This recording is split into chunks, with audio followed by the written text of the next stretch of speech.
die wir rausgehen, loben wir so viel rein, ganz Diese langsam. Initiative besteht, das muss nur 10% von der Bevölkerung da sein. Da müssen etwa 300.000 hinausgehen. Wenn Sie aber die Initiativen annehmen, Ich weiß schon. dann haben Sie mal, erstens einmal, haben Sie mehr Fremdarbeiter drin. So wie das Schwarzenbach wünscht, dann sollten nur Saisonarbeiter da kommen. Und diese Saisonarbeiter, das heißt, das kommen mehr männlich, nicht Frauen. Was sagen denn eure junge Mädchen? Das sind die da alles sind? Notlösungen. Die haben jetzt voll von den Italienern, von den Griechen, von diesen Leuten. Was sagen sie denn dann? Das wird viel schlimmer sein.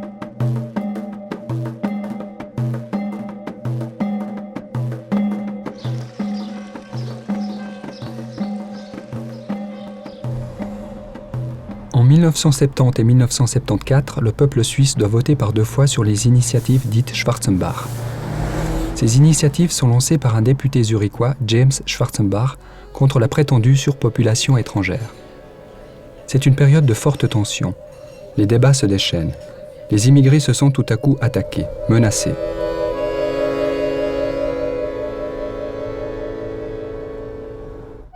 Je suis né en Suisse en 1967. Mes parents sont italiens. Ils m'ont appelé Salvatore comme mon arrière-grand-père pour respecter la tradition. Comme beaucoup d'autres Italiens du Sud, mes parents ont dû partir pour trouver du travail et subvenir aux besoins de leur famille. J'ai grandi et fait mes études en Suisse. Récemment, je me suis naturalisé. À 40 ans, j'ai ressenti le besoin de me replonger dans ce passé marqué par de fortes tensions xénophobes. Ce film est pour moi l'occasion de revenir sur mon parcours, mais surtout de donner la parole à d'autres immigrés sur ce sujet sensible de l'histoire suisse. Depuis cette époque, la question des étrangers reste une constante de la politique suisse. Interroger le passé, c'est aussi parler du présent. Nous avons retrouvé des personnes qui, comme mes parents, ont vécu ces années difficiles.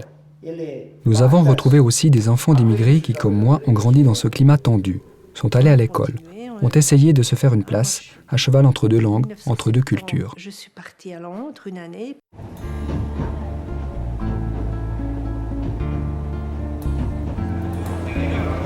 Les initiatives Schwarzenbach suivent une période de forte immigration. Depuis la fin de la Deuxième Guerre mondiale, la Suisse a fait venir en masse des travailleurs étrangers pour répondre aux besoins d'un important développement économique. Avec l'augmentation de la population et du niveau de vie, il faut construire des logements, des écoles, des usines, des autoroutes. C'est l'euphorie économique et le plein emploi. 30 années de prospérité appelées les 30 glorieuses.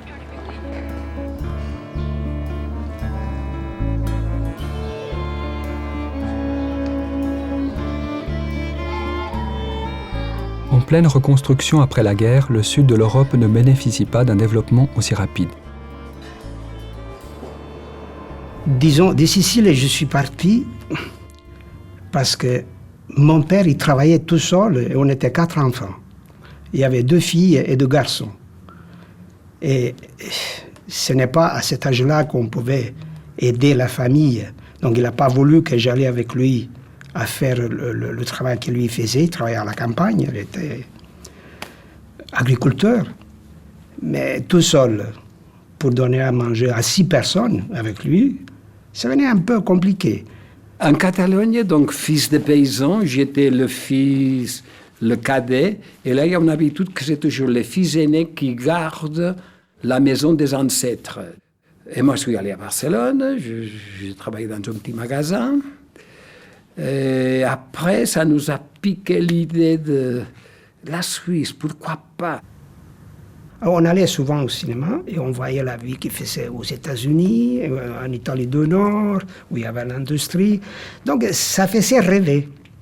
Surtout moi, j'étais coiffeur, là, j'apprenais le coiffeur, je lisais les journaux et puis après il est venu la télévision en 53, 4. Donc regarder toutes ces choses-là, ça fait des envies. Et puis dans les années 50, les techniciens de chez Bob's, les chefs, sont venus donc, dans le nord d'Italie, tout près du lac Majeur, sont venus chercher des ouvriers spécialisés, et mon père s'est présenté. Il y a quelqu'un, un Espagnol, qui travaillait ici en Suisse, à la Suisse allemande. qui est venu là-bas à recruter des gens. Et on nous a proposé de venir en Suisse à travailler. Et nous a proposé un salaire qui vraiment était beaucoup, beaucoup supérieur à celle qu'on gagnait là-bas. Mais bien entendu, la vie là-bas n'était pas chère, mais on ne pensait pas à la vie chère ou pas chère. Ce qu'on pensait, c'était que c'était beaucoup plus. Alors, j'ai accepté. Il y avait aussi une chose qui nous pesait beaucoup, et c'était la situation politique de l'Espagne. Il ne faut pas oublier qu'en 1962, c'était le plein franquisme. Il y avait 3 ans que j'avais fini mon service militaire et j'avais dégusté toute cette oppression militaire. Bref, c'était désagréable, c'était intenable pour moi. Et j'ai dit, allons voir ailleurs. Je pense que même si ça ne va pas très bien, ça sera mieux que ce qu'on a ici. J'étais dans l'entreprise où j'ai travaillé, il y a eu une grève. Et en ce moment-là, tout ça, c'était interdit. Et alors, il y a eu quelqu'un qui est venu me dire que la police me cherchait parce que je n'avais pas voulu dire aux ouvriers de ne pas faire de grève. Je n'étais pas une autorité, mais enfin, comme contrôleur, les gens avaient confiance en moi et la direction m'avait demandé de dire qu'il ne fallait pas faire ça. Je n'ai pas voulu. Et alors, on m'a téléphoné à la maison, on m'a dit qu'ils étaient presque persuadés qu'ils me cherchaient. On était toujours à dire attention à ce que tu parles, attention à ce que tu dis, il y a toujours le voisin à côté, tout ça. J'avais toujours peur malgré tout, malgré qu'après on n'a rien eu. Et ici, je me suis dit, enfin, je vais pouvoir parler comme je veux. J'entends sans crainte et personne ne va me faire du mal. J'entends toujours en pensant à la politique espagnole. Il ne faut pas oublier qu'on ne pouvait pas sortir d'Espagne à l'époque. Moi, pour avoir le passeport, en 61, j'ai dû attendre 6 mois. Pour vous dire, on ne vous le donnait pas facilement. Moi, je pense que l'Italie a eu plus de problèmes que nous. Il y avait beaucoup en ce moment-là. Quand on est arrivé, nous, on était quelques Espagnols. Tandis qu'il y avait déjà des milliers et des milliers d'Italiens. Peut-être les Suisses, ils voyaient les Italiens plus comme envahisseurs que nous. Parce que les Italiens me racontent beaucoup de choses, mais ils racontent qu'ils ont eu des problèmes, qu'ils ont eu plein de problèmes. Tandis que l'Espagnol ne me raconte pas ça. Il y avait des autres infirmières hollandaises qui étaient parties à Lausanne. Et puis, par elles, elles ont dit, mais ici, il y a besoin d'infirmières. Si vous voulez, on peut demander comment est-ce qu'il faut procéder. Et puis, j'ai écrit une lettre à l'hôpital cantonal. Après 2 semaines, j'ai reçu une lettre comme quoi c'était bon, que je devais remplir un formulaire et puis que je pouvais commencer quand je voulais. Nous nous étions connus en 1965 avec mon épouse, une Suissesse. Elle était venue en vacances. Et on a passé l'été ensemble à Lerici.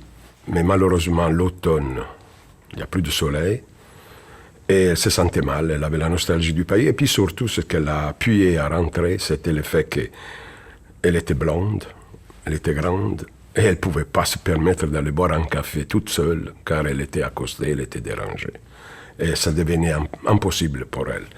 Alors elle a dit, écoute, je rentre, puis on va voir. Et puis, bon, pour moi, j'avais un métier. Je me suis dit, pourquoi pas aller en Suisse pour travailler. Dans quelques minutes au pied 1, va entrer le train direct d'Italie. Dans un premier temps, chacun semble tirer profit de cet arrangement. Le Sud ne peut répondre aux besoins des nouvelles générations qui peinent à se faire une place dans la société et qui aspirent à une vie meilleure. L'Italie et l'Espagne laissent donc volontiers leurs jeunes partir à l'étranger. La Suisse les accueille. Elle a besoin de main-d'œuvre, mais elle n'ouvre pas pour autant grand ses portes.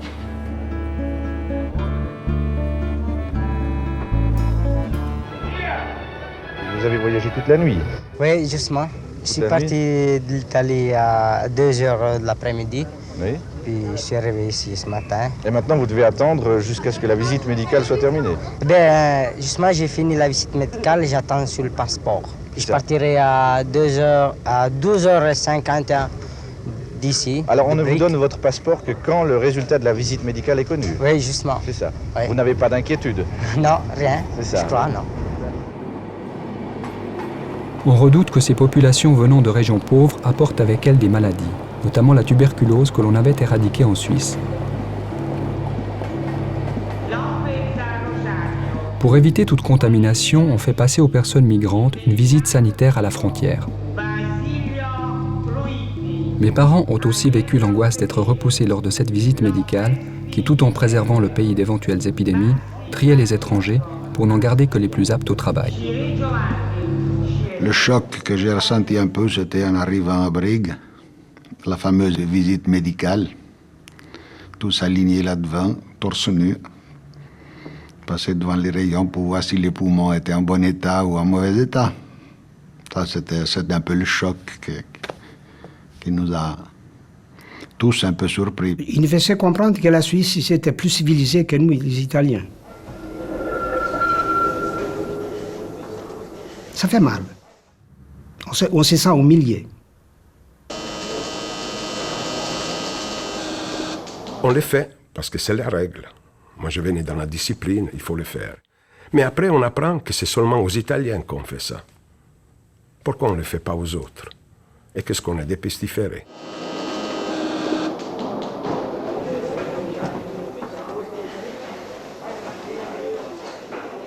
On avait aussi un peu d'argent dans la poche. Et ça, ils nous ont dit, il faut montrer aux douaniers que vous avez l'argent, donc vous pouvez passer quelques jours ici. Et on va vous faire un document conforme, vous pouvez passer 3 mois ici, mais au bout de 3 mois, si vous n'avez pas de travail, vous êtes obligé de partir.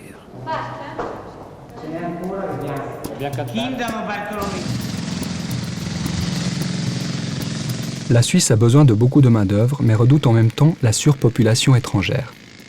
Pour filtrer les entrées, elle met en place un système qui distingue 3 catégories. Le permis A pour les saisonniers admis en Suisse 9 mois par année. Le permis B qui autorise un séjour annuel. Et le permis C qui autorise un établissement de longue durée. Le but de la réglementation est de maintenir le plus possible un caractère provisoire à la présence des personnes étrangères et de contrôler une main-d'œuvre bon marché de façon très flexible. Ainsi, les saisonniers ne peuvent rester que 9 mois en Suisse. Ils n'ont pas le droit de venir avec leur famille et sont obligés de retourner 3 mois par an dans leur pays d'origine.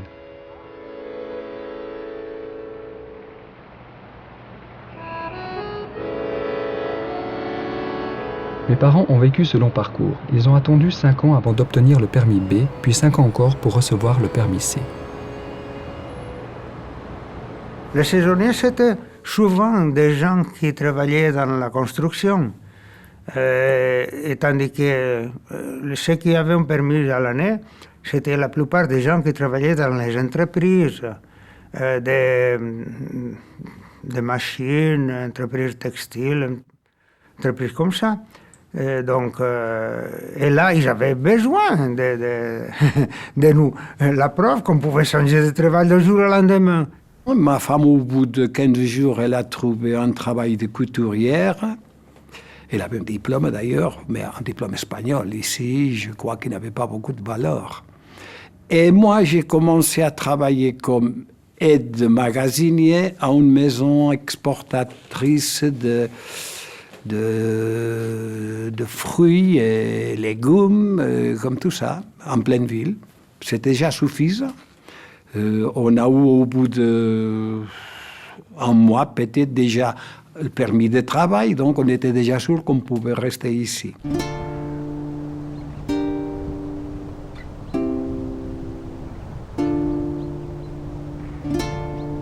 Là, j'ai trouvé du travail soulevé. Alors, c'était un travail pour moi pénible, mais très intéressant, parce que j'ai découvert une usine, une ambiance totalement différente que je ne connaissais pas. Alors, comme le but était de gagner déjà pour s'installer et tout, je faisais de 7h à midi, de 1h à 5h, de 6h à 10h. C'est pas longtemps, hein. Et puis j'ai trouvé le travail, où mon frère travaillait. Il travaillait à Chavannes dans une fabrique de plastique. C'était aussi des Italiens, les ouvriers. Hein. La seule personne qui était dessus, c'était le chef. Mon frère a eu un accident dans la main. La presse, où le plastique bouillant il coulait, il est resté avec la main dedans. Le jour après, malheureusement, c'était le deuxième choc de ma vie ici en Suisse. Il est venu avec un sourire sournois en disant, en rigolant, « Ah, votre frère, il voulait avoir l'AI ici. » Là, je m'excuse, mais j'ai réagi très mal. J'ai pris ce que j'avais à côté, je voulais le donner sous la tête. Parce que des choses pareilles, on ne les dit pas.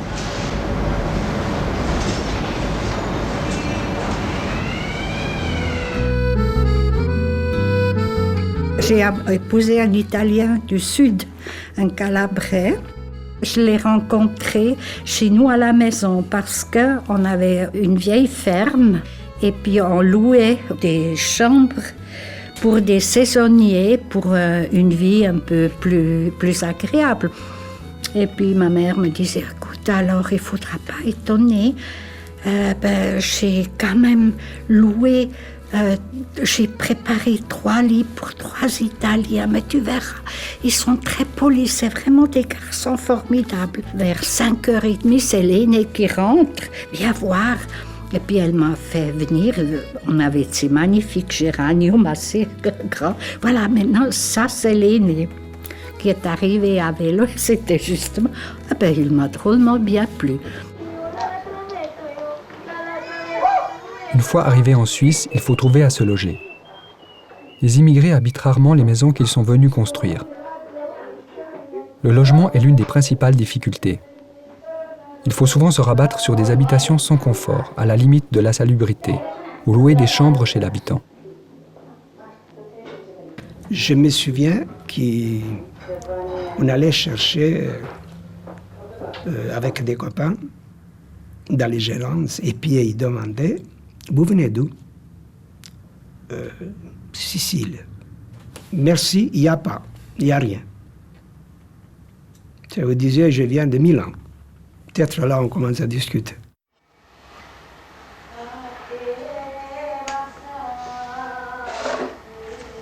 Cette famille où mon frère habitait, il nous a mis... mon frère, il avait un lit sur un balcon vitré. Oui, il y avait des vitres autour, dans le balcon. Alors, ils ont mis des tendages, là, ils pourraient atténuer la lumière. Et ils ont mis un lit et ils payaient 100 francs. Il y avait mon beau-frère il était venu avant moi, il mettait un lit dans le salon. Cette famille, il avait la télévision. Mais il devait rentrer à partir de 10h le soir, et voilà qu'il mettait le lit, 100 francs. Je suis arrivé, moi, et ils ont été d'accord de mettre un lit à côté de mon beau-frère à partir de 10h le soir, 100 francs.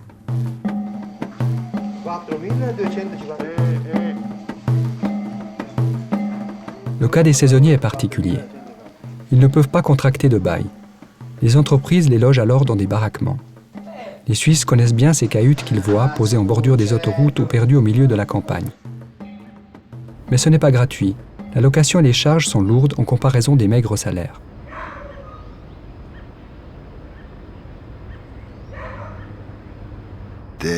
L'entreprise qui nous avait logés dans les anciens dépôts, c'était des dépôts qu'il avait, avec des fenêtres, des vitres simples, comme c'était dans les dépôts, un poêle à bois, et la nuit, on était 8 alignés, 8 lits alignés. Et puis la nuit, on devait se lever toutes les heures, chacun se levait à mettre 2 bûches dans le fourneau pour se réchauffer, parce que...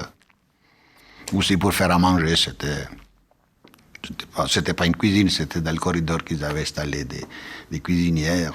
Je sais qu'au début, c'était un peu mitigé, surtout moi, que j'avais jamais cuit un œuf dans ma vie. Se retrouver là, se faire à manger, c'était pénible. Il n'y avait que 2 cuisinières électriques pour faire à manger pour 40 personnes. Le premier mois, c'était du bouillon Et c'était des steaks, c'était la seule chose que je pouvais m'arranger de faire.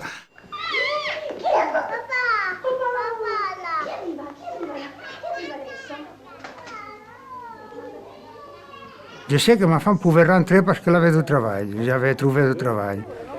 Mais les enfants, je ne suis pas sûr si on pouvait les rentrer parce qu'ils avaient compris que non.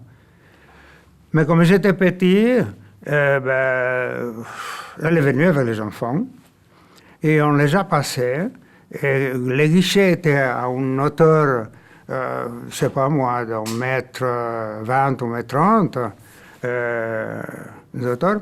Mais ma femme était petite, elle était juste la tête au guichet. Elle était en 50. Et les enfants, comme ils étaient petits, ils ont passé par-dessus, on ne les a pas vus. Nous, on est partis, c'était bon. Pour les saisonniers, la loi est impitoyable. Les enfants n'ont pas le droit de résider en Suisse avec leurs parents. Mes parents étant saisonniers, j'ai donc été renvoyé de Suisse à l'âge de 2 mois dans la famille de mon père, au sud de l'Italie. Une histoire de séparation forcée, vécue par des milliers de familles immigrées, dont les enfants étaient, à l'époque, indésirables dans ce pays. Pendant mes 4 premières années, j'ai grandi chez ma tante que je croyais être ma mère. Les gens qui se sont séparés, c'était très dur parce qu'ils se sont trouvés seuls ici, sans les enfants, sans la famille. Ça a eu beaucoup de dégâts sur le plan social parce qu'il y a eu beaucoup de séparations, il y a eu beaucoup de la vie différente. Ça, ils l'ont vécu très dur.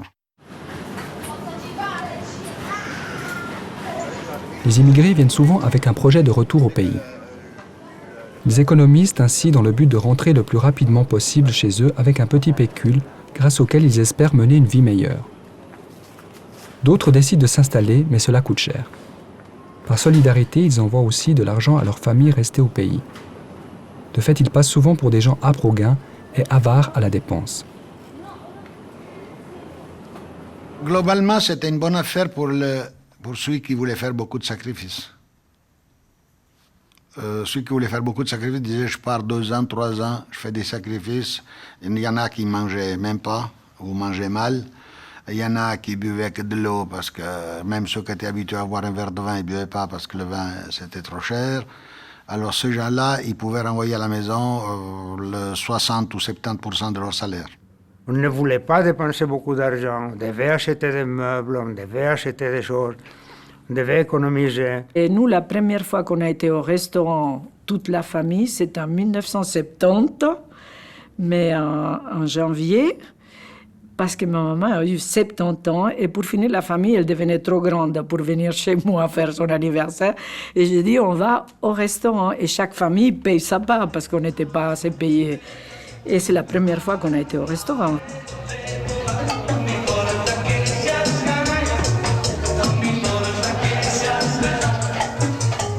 Entre Suisses et immigrés, les contacts sont rares, chacun vit pour soi.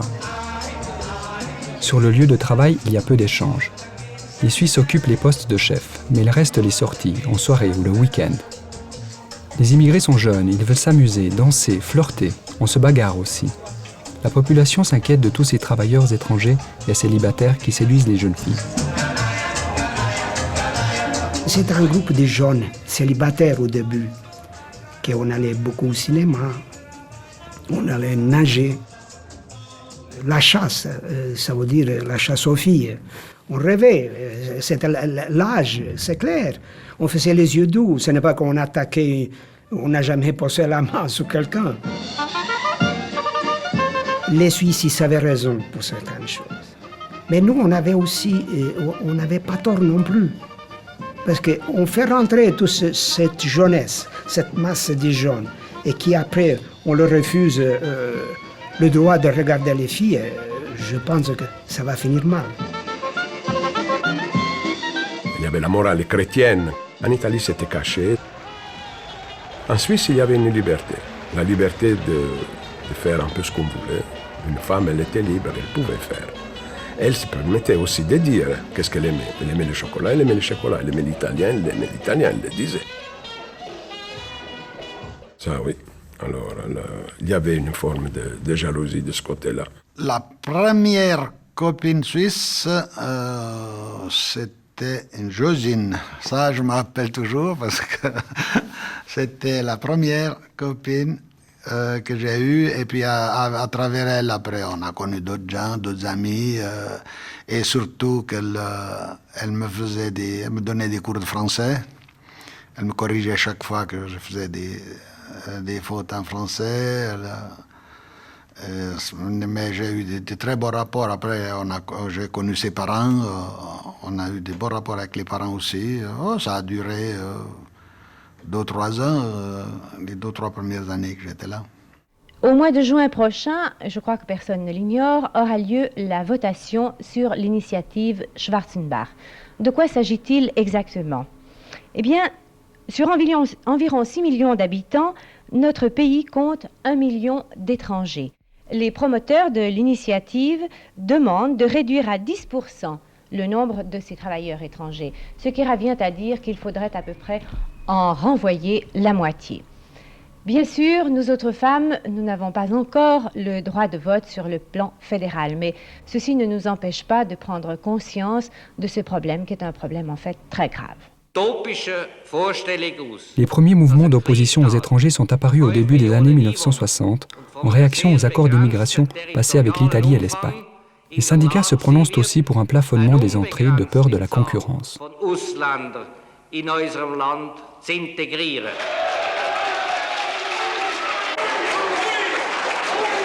Une première initiative contre les étrangers est lancée en 1964. Elle est retirée en 1968 après que la Confédération ait durci les conditions d'immigration. Comme aucun changement n'est constaté, une nouvelle initiative est lancée par le député zurichois James Schwarzenbach.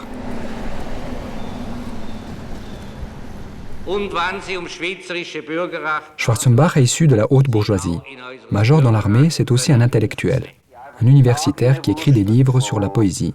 Membre d'un parti d'extrême droite, l'Action nationale, il en est le seul représentant au Parlement fédéral.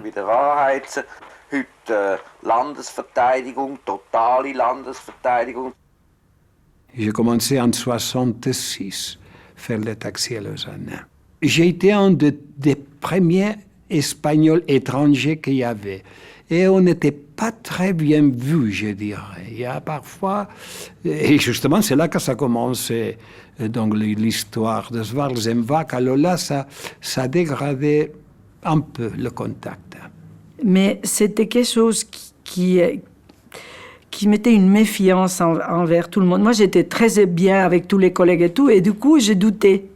Je ne savais plus si c'était vrai ou pas vrai. Est-ce qu'ils m'aimaient vraiment ou est-ce qu'ils allaient voter contre?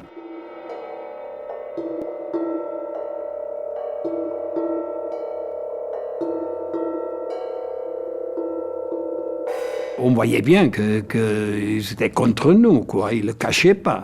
Tant mieux, au moins ils étaient sincères, quoi. Ich bin allen Menschen gleich als Sie. Das sage ich nicht. Ich bin eine Berufsmann und arbeite als Hilfsarbeiterin des Weis. Wissen Sie warum? Jetzt habe ich nicht gesagt, von Menschen sind alle Menschen. Aber wir haben Nationen, du bist Schweizer, der andere ist Franzose, der andere ist Deutsch. C'è alle volte non puoi più bocca, tu stavo scendo, fertig. Jetzt Schwarzenbach kommen. On en parlait quand même beaucoup et puis on trouvait quand même un petit peu exagéré parce qu'on se disait mais est-ce qu'ils ne se rendent pas compte les étrangers qui sont ici, le travail qu'ils font, qui c'est qui va le faire après? Dans les sphères supérieures et le patronat, c'était le contraire. Eux, ils pleuraient s'il devait arriver une chose pareille. Je pense que le remède proposé par M. Schwarzenbach est un remède beaucoup trop catégorique. Il risque d'aller beaucoup plus loin que ce qu'il faut atteindre.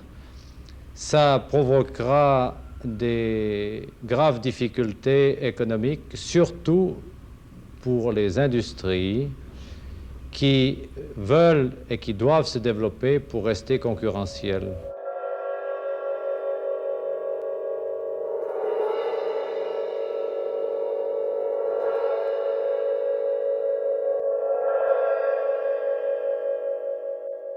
Ça remplit les journaux, les commentaires de cafés de commerce. Oui. On en a parlé beaucoup des étrangers.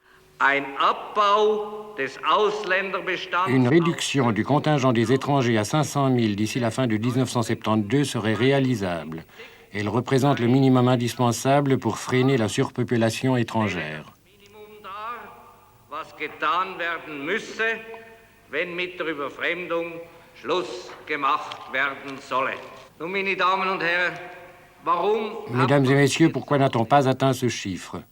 D'après moi, le Conseil fédéral a subi sans cesse des pressions économiques, hésitant constamment entre les mesures de réduction qui lui semblaient indispensables sur le plan politique et les exigences d'une économie en expansion.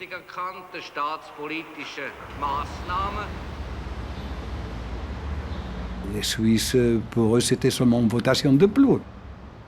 Mon cas, personnellement, c'était une grande injustice parce que j'avais 2 fils de 6 et 2 ans. Ma femme ne travaillait pas parce qu'on avait calculé que c'était mieux qu'elle reste à la maison puisqu'il y avait 2 fils. Il y avait que moi qui travaillais, donc on n'avait pas beaucoup de sous. On avait pris un appartement pour être bien, on l'avait meublé, on avait pris une petite voiture pour aller le dimanche à la montagne, quoi.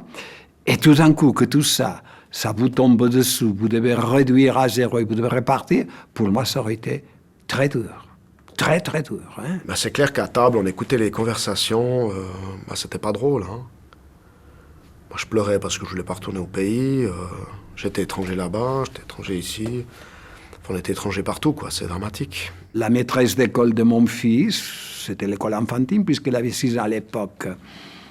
Elle m'a dit « Ah, vous êtes touché pour l'initiative. » J'ai dit « Écoutez, on verra les résultats, mais si c'est oui, bien sûr. » Et elle m'a dit « Ça serait dommage. Votre fils, il est très bien. Il est très ancré ici. C'est un gamin intelligent, qu'il va bien.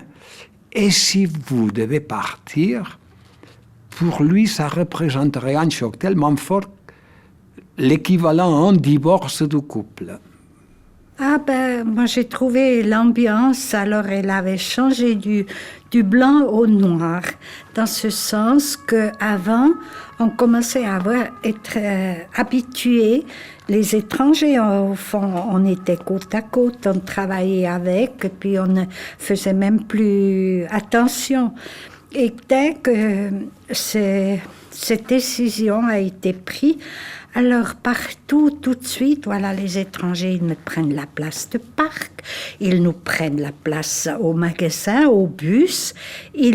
Mais alors vraiment, c'était presque devenu un peu la chasse aux sorcières. Alors dans la rue, c'était vraiment...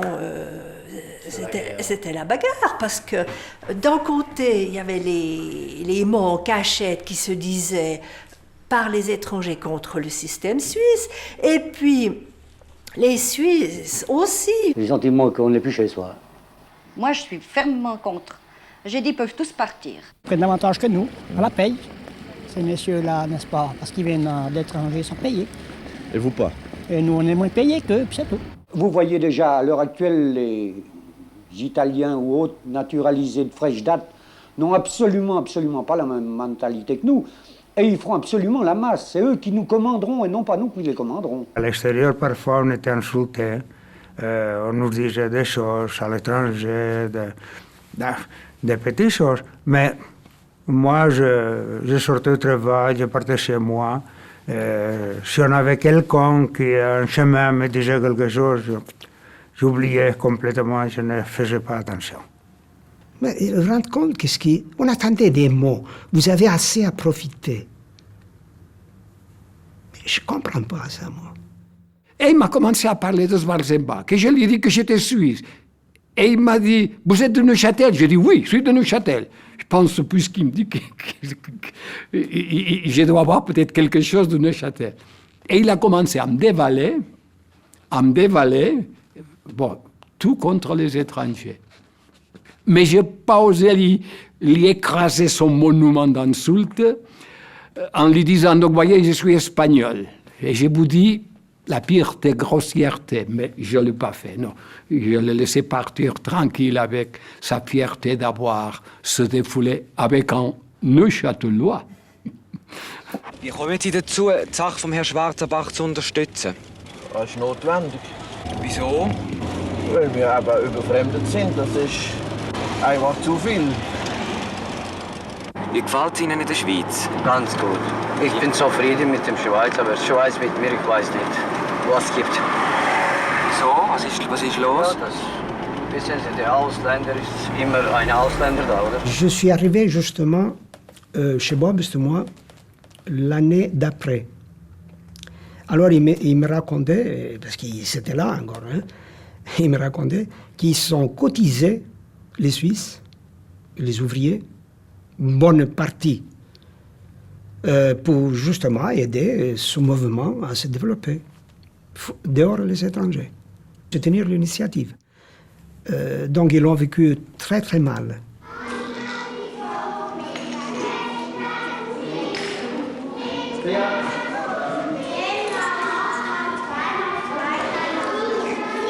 Il fallait écrire le père qu'est-ce qu'il travaillait, la mère qu'est-ce qu'il travaillait, où on habitait, d'où il venait. Je disais, mais pourquoi vous voulez tous ces dates? C'est quand même pas... C'est pas important pour un examen.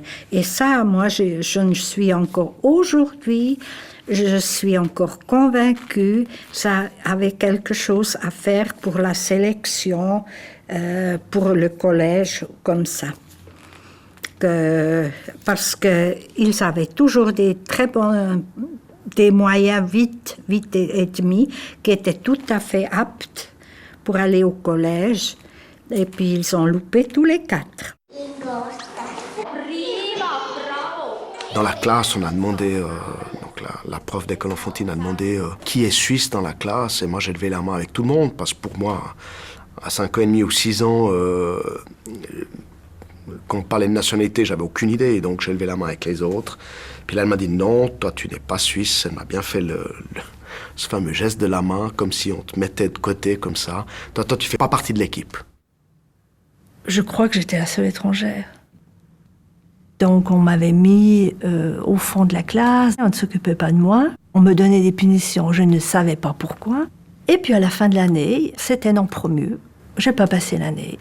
Et encore là, je ne savais pas pourquoi, et ma mère non plus. Alors c'est vrai que ça m'a pourri la scolarité, ces années-là. En plus, c'était, tu vois, les années 70, 74, c'était là où c'était très important d'être bon élève. En Suisse, comme tu sais, on doit prendre une décision assez rapidement pour pouvoir rentrer au collège et puis continuer un cursus scolaire intéressant. Donc j'ai pas eu cette chance, donc j'ai fait un cursus scolaire tout à fait normal, comme beaucoup de gens. Et pris une voie plutôt de travail, apprentissage. Que de pouvoir continuer les études, quoi, des bonnes études.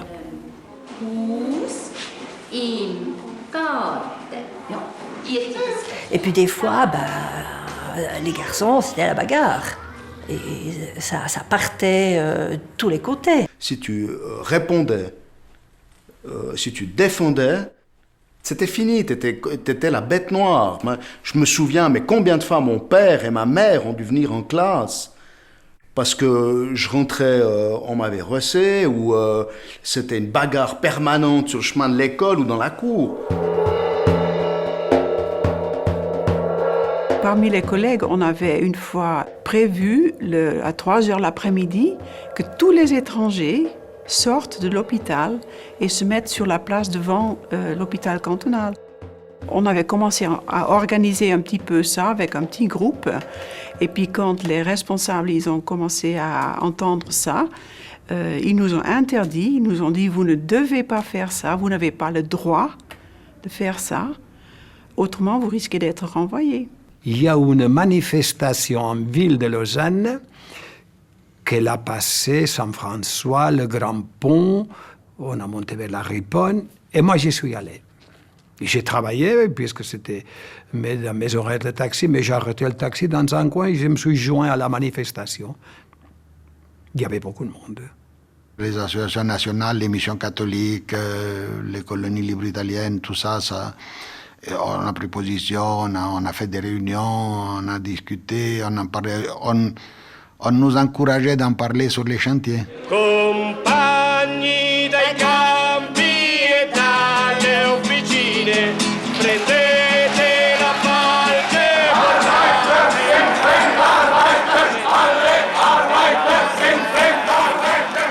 gauche, on devait se réunir en cachette, une fois chez l'un, une fois chez l'autre, pas trop montrer, on devait pas trop en parler, parce que la gauche, c'était ce qui faisait peur. On était plus poursuivis, plus suivis, c'était nous, les gens de gauche. Quand on se réunissait, on devait faire attention. Il y a eu des expulsés, hein, il y a eu des gens qui ont été expulsés.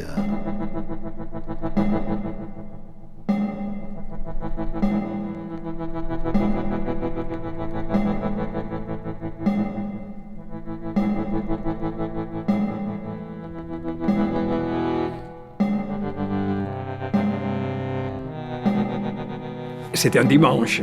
J'ai travaillé ces dimanches-là. Bon, je travaillais un peu le soir seulement. On est allé, comme tous les dimanches, faire pique-nique avec les enfants, la forêt, quoi, dans le champ, en dehors. Et je suis allé travailler, et puis on se parlait, on écoutait les nouvelles à la radio. Bon, il semble que non, que ça ne va pas passer. Et à minuit, on était déjà sûr que ça ne passerait pas. Je suis arrivé à la maison, et ma femme, elle avait l'oreille collée à la radio, elle m'a dit, ça va passer. Ah bon, ça va bien, ça va bien. Jean. L'initiative de 1970 mobilise un taux de participation record, 75%. Elle est refusée à 54% et acceptée à 46%. Résultat serré, les étrangers ne devront pas partir, mais ils découvrent une Suisse qui leur est presque à moitié hostile. Et après, on s'est dit, mais il y en a eu quand même 46% qui sont contre, etc. C'est plus la même chose après. C'est plus la même chose. Disons, pour une certaine période, il faut que les plaies se cicatrisent. C'est clair que ça m'a fait voir un côté de la Suisse que je m'en doutais pas tellement que c'était comme ça. Hein. Et peut-être ça aussi a fait un bien à tout le monde, aux étrangers, pour mieux s'intégrer, mieux comprendre les Suisses, et les Suisses aussi pour dire que c'était pas si mal que ça qu'ils viennent tous ces gens-là. D'abord pour le travail qu'ils faisaient, et ensuite parce que quand même, on apporte toujours quelque chose. Le parti de Schwarzenbach lance une troisième initiative en 1974, pour limiter cette fois-ci le nombre d'étrangers à 12%. Elle sera clairement refusée par 67% de la population. C'était un gros soulagement, voilà. Tu vois. Quand ça a été shooté la deuxième fois, c'est bon, quoi. C'est pendant cette période trouble que je peux enfin entrer illégalement en Suisse, car mes parents ont pu passer du statut de saisonnier à celui de permis B. Je découvre un pays réfractaire aux étrangers et essaie difficilement de me faire une place dans ce climat tendu. En fait, heureusement qu'il y a eu ces années Schwarzenbach, parce qu'il a été un peu ma motivation et un détonateur terrible d'adaptation et puis d'envie de réussir, quoi. Dans des étapes différentes de ma vie, y compris ma naturalisation, qui a été un de mes objectifs prioritaires, le plus vite possible devenir suisse, pour que mes enfants puissent naître suisses et puis qu'ils n'aient pas à endurer ce que moi j'ai enduré. Ces histoires étaient insupportables, voilà. J'ai décidé de partir. Et je suis partie en Angleterre. Mais là, moi, j'ai eu des bourses. On m'a tout offert. J'ai fait un bachelor et un master. Les personnes choisies étaient japonaises, chinoises, iraniennes, de tout. Et là, donc, la créativité devait sortir. Il fallait absolument respecter notre personnalité. Donc, c'était absolument le contraire de ce que moi, j'ai vécu en Suisse. Ça a amené beaucoup de gens à rentrer pour toujours, avant même qu'ils auraient peut-être resté encore quelques années s'il n'y avait pas eu ça. Mais ils se sont sentis moralement attaqués, ils se sont sentis et ils sont repartis. Certains peut-être en pensant, je rentre plus vite, j'aurais plus de facilité à trouver du travail là-bas. Mon frère, il est resté 8 ans ici. Et puis, à bonjour, il en avait marre, il se bagarrait, parce qu'il attendait dire charogne d'étrangère, et lui, il ne pouvait pas supporter ça.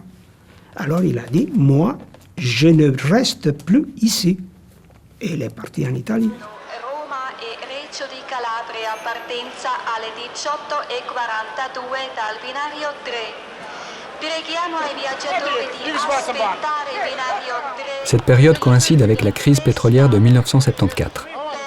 De fait, beaucoup d'immigrés sont repartis à la fois en raison des initiatives et à cause des premiers effets du chômage. Par la suite, ils sont remplacés par des saisonniers dont le nombre est plus facile à contrôler.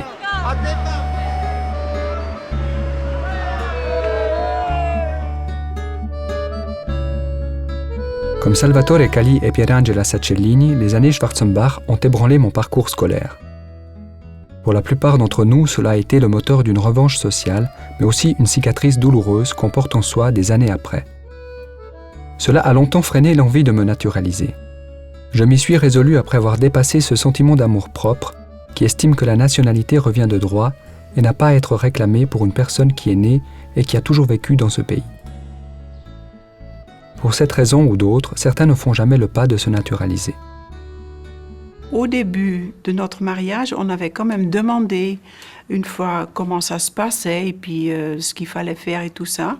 Puis quand on nous a dit que ça nous coûterait 14 000 francs, en 69 c'était, donc nous on n'avait pas un sou, alors on me dit mais ça on peut pas. Quelqu'un comme moi, et il y en a d'autres, qui sont travaillés toutes ces années-là, je n'admets pas que l'État il demande de l'argent pour se naturaliser.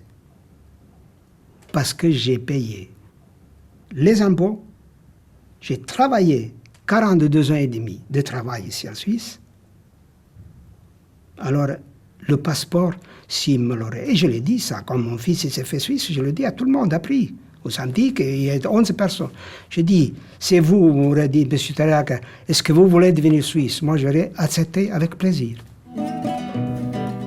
Une fois à la retraite se pose immanquablement la question du retour au pays.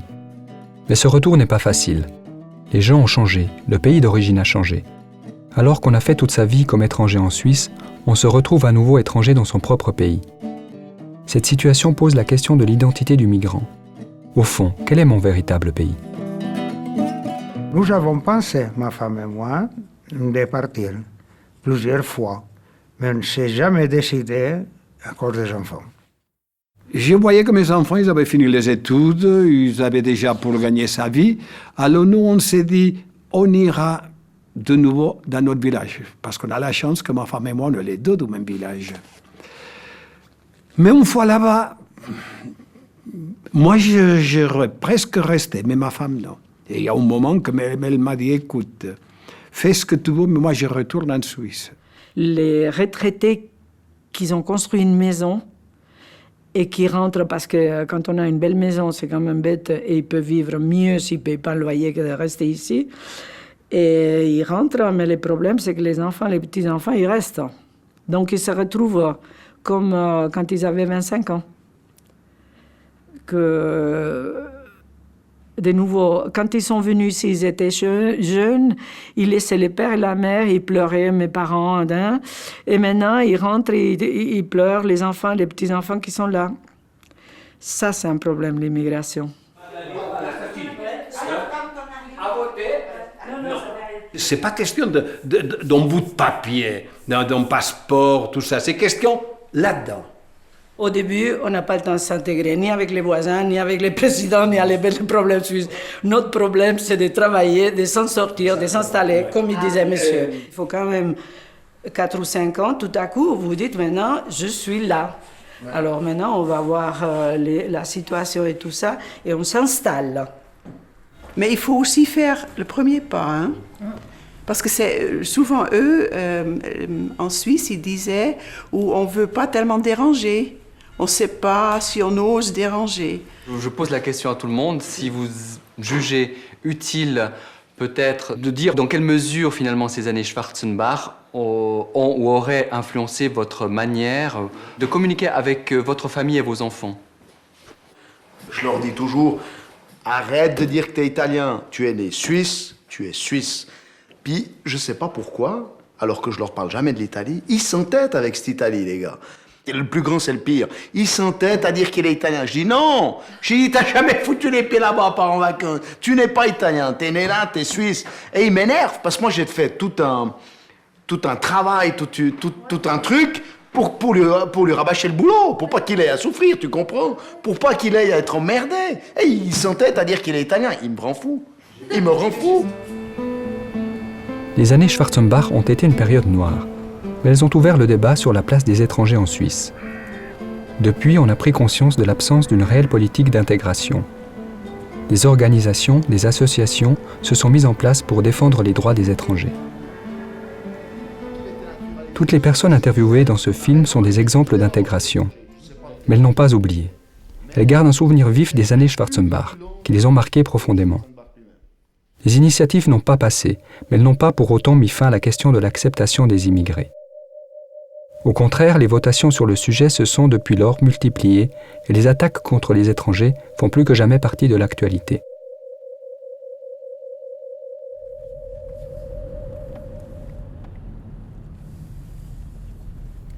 On part en vacances. Au bout de 2 semaines, on est impatient de rentrer chez nous. Chez nous, je pars à la maison. Mais la maison, elle est où? Elle est en Suisse. On a mis les racines ici, parce que les années, heureusement, ça guérit pas simplement les blessures. Ça fait venir autre chose. Sí, esténse quietos, que yo acabo en un minuto. Bueno, pero ¿usted cree que esta es la ocasión? Tampoco. Donc il n'y a pas ce sentiment, parce que j'ai pas un passeport, parce qu'il n'a pas un passeport suisse, qu'on se sent étrangère. On est